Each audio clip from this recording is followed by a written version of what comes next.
recommendations to limit sugar consumption vary around the globe, with guidelines ranging from limit sweet desserts to one every other day to keep sugar consumption to 4 or less occasions per day. In the U.S., the American Heart Association is leading the charge, proposing dramatic reductions in the consumption of soft drinks and other sweetened products. They recommend sticking to under about 5% of calories a day from added sugars, which may not even allow a single can of soda. Why the American Heart Association? Because the overconsumption of added sugars has long been associated with an increased risk of cardiovascular disease, meaning heart disease and strokes. We used to think that added sugars was just a marker for an unhealthy diet. At fast food restaurants, people are probably more likely to order a cheeseburger with their supersized soda than a salad. But the new thinking is that no, the added sugars in processed foods and drinks may be an independent risk factor in and of itself, worse than just empty calories, but actively disease-promoting calories based on data like this. This is how much sugar the American public is eating. Only about 1% meet the American Heart Association recommendation to push added sugar consumption to 5 or 6% of your daily caloric intake. Most people are up around 15%, and that's where cardiovascular disease risk starts to take off, with a doubling of risk at 25% of calories and a quadrupling of risk for those getting a third of their daily caloric intake from added sugar. We went from eating 7 pounds of sugar every year 200 years ago to 50 pounds to now over 100 pounds of sugar. We're hardwired to like sweet foods, because we evolved surrounded by fruit, not Fruit Loops. But this adaptation is terribly misused and abused today, hijacked by the food industry for our pleasure and their profits. Why are we consuming so much sugar despite knowing how much it can harm us? Well, yes, it may have an addictive quality. Yes, there's that hard wiring. But the processed food industry isn't helping. 75% of packaged food products in the United States contain added sweeteners, mostly coming from sugar-sweetened beverages like soda, thought responsible for more than 100,000 deaths worldwide and millions of years of healthy life lost. No problem, why not just switch to diet by choosing diet soda? Can't we get the sweet taste we crave without the downsides? Unfortunately, routine consumption of diet soft drinks is associated with increases in the same risk that many seek to avoid by using artificial sweeteners.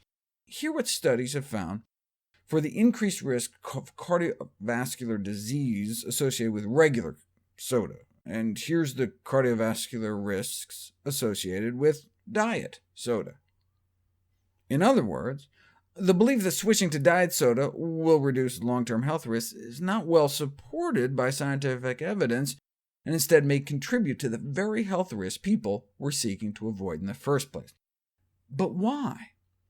I mean, it makes sense why drinking all that sugar might increase stroke risk with the extra inflammation and triglycerides, but why, in this pair of Harvard studies, did a can of diet soda appear to increase stroke risk the same amount? Yes, maybe the caramel coloring in brown sodas like colas may play a role, but another possibility is that artificial sweeteners may increase the desire for sugar-sweetened, energy-dense beverages and foods. See, the problem with artificial sweeteners is that there's a disconnect that ultimately develops between the amount of sweetness the brain tastes and how much blood sugar ends up coming up to the brain. The brain feels cheated and figures you have to eat more and more and more sweetness in order to get any calories out of it. As a consequence, at the end of the day, your brain says, OK, at some point I need some blood sugar here, and then you eat an entire cake, because no one can hold out in the end. If you give people Sprite, Sprite Zero, or unsweetened carbonated lemon lime water, and you don't tell them what is what and what the study's about, and then later on you offer them a choice. They can have M&Ms, spring water, or sugar-free gum. Guess who picks the M&Ms? Those that drank the artificially sweetened soda were nearly 3 times more likely to take the candy than either those that consumed the sugar-sweetened drinks or the unsweetened drinks. So it wasn't a matter of sweet versus non-sweet. It wasn't a matter of calories versus no calories. There's something about non-caloric sweeteners that tricks the brain. Then they did another study in which everyone was given Oreos, and they asked people how satisfied the cookies made them feel. And again, those that drank the Sprite Zero, the artificially sweetened Sprite, reported feeling less satisfied than either the normal Sprite or the sparkling water.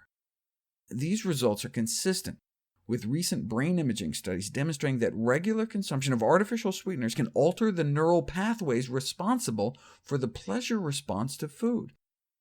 The only way to really prevent this problem, to break the addiction, is to go completely cold turkey and go off all sweeteners, artificial as well as table sugar and high fructose corn syrup. Eventually, the brain resets itself, and you don't crave it as much. We've always assumed the consumption of both sugar and artificial sweeteners may be changing our palates or taste preferences over time, increasing our desire for sweet foods. Now, unfortunately, the data on this are lacking. Until now, 20 folks agreed to cut out all added sugars and artificial sweeteners for 2 weeks, and afterwards 95% found that sweet foods and drinks tasted sweeter or too sweet, and said moving forward they would use less or even no sugar at all. And most stopped craving sugar within the first week, 6 days. This suggests a 2-week sugar challenge, or even a 1-week challenge, may help to reset taste preferences and make consuming less or no sugar easier. And so maybe we should be recommending it to our patients. Eating fewer processed foods and choosing more real, whole, plant-based foods make it easy to consume less sugar.